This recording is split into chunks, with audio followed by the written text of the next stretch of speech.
नमस्कार दोस्तों, स्वागत है आपका हमारे चैनल अंकल टूना में। मैं उम्मीद करता हूँ कि आप सभी लोग खैरियत से होंगे और हमारे चैनल का खूब आनंद ले रहे होंगे। आज मैं आपको एक ऐसे पक्षी के बारे में बताने जा रहा हूँ जिसके बारे में आप सभी लोग अच्छी तरह से जानते हैं, लेकिन फिर भी उसकी कुछ ऐसी बातों से अनजान है जिसे आज मैं आपके सामने रखूंगा। ज्यादा समय ना खराब करते हुए चलते हैं उस पक्षी की ओर। जिस पक्षी के बारे में आपको आज मैं बताने जा रहा हूँ उस पक्षी को उल्लू कहते हैं। तो चलिए उल्लू के बारे में अच्छी तरह से जानते हैं।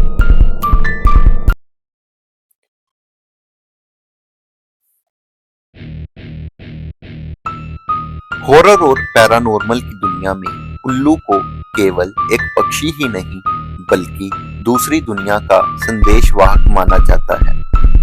भारत समेत दुनिया की कई संस्कृतियों में उल्लू का दिखना या उसकी आवाज सुनाई देना किसी बड़ी अनहोनी का संकेत माना जाता है।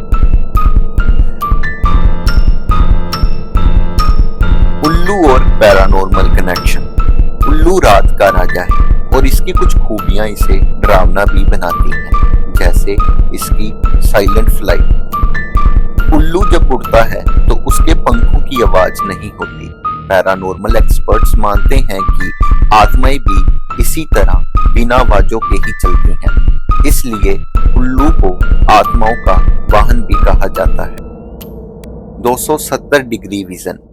अपनी गर्दन को लगभग पूरा घुमा लेने की क्षमता के कारण इसे सब कुछ देखने वाला माना जाता है। यहाँ तक कि यह उन ताकतों को भी देख सकता है जिसे हम आम इंसान कभी नहीं देख सकते। उल्लू से जुड़ी कुछ खौफनाक मान्यताएं।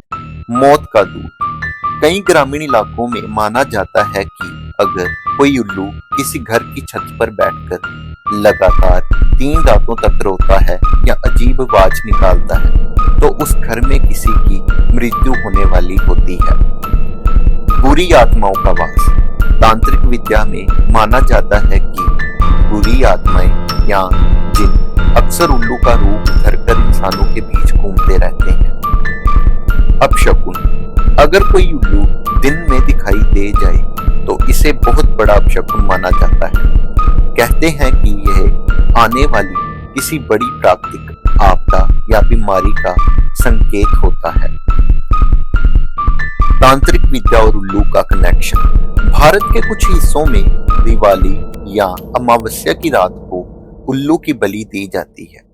तांत्रिकों का मानना है कि उल्लू के पास ऐसी शक्तियां होती हैं जिनसे वशीकरण या काला जादू बड़े सरल तरीके से किया जा सकता है। उल्लू की आंखों के बारे में ये कहा जाता है कि उनके जरिए दूसरी दुनिया के दरवाजे इंसान देखे जा सकते हैं। मैं उम्मीद करता हूँ कि मैं आपको उल्लू के बारे में बड़े संक्षेप रूप से समझा पाया हूँगा, लेकिन मैं इसके साथ यह भी कहना चाहूँगा कि हमें इन बेजुबान पक्षियों की या जानवरों की बलि नहीं देनी चाहिए। आप अपनी राय कमेंट सेक्शन में जरूर दें। इसी के साथ आज के विषय को यहीं समाप्त करते हैं। मैं उम्मीद करता हूँ कि आपको यह विषय सुनकर कुछ जानकारी जरूर मिली होगी। धन्यवाद।